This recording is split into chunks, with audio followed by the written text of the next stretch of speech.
In today's video, I'm going to show you how to favorite a task in ClickUp step by step.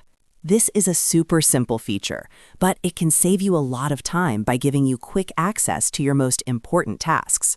Favoriting tasks is especially useful if you're working on multiple projects and don't want to waste time searching for the same task again and again. If you find this tutorial helpful, make sure to hit the like button and subscribe to the channel for more easy ClickUp and productivity tutorials. All right, let's jump right in. First, open your browser and log into your ClickUp account. Use the email and password associated with your workspace. Once you're logged in, you'll land on your ClickUp home dashboard, where you can see your spaces, folders, lists, and tasks. From here, the next step is to choose a space. On the left-hand sidebar, click on the space that contains the task you want to favorite. This could be a personal space, a team space, or any project space you're currently working in.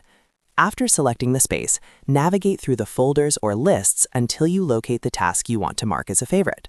Now click on the task to open it. When the task opens, look toward the top of the task window, right next to the task name. You'll see a small star or favorite icon.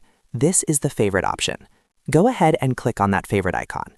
Once you click it, the task is instantly added to your favorites. That's it. The task is now favorited in ClickUp.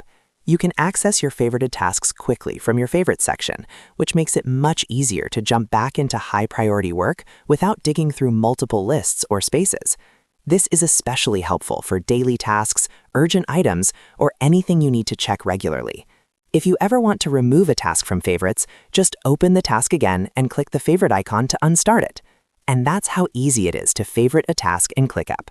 If this video helped you, don't forget to hit the like button, subscribe to the channel, and turn on notifications so you don't miss future tutorials. Thanks for watching, and I'll see you in the next video.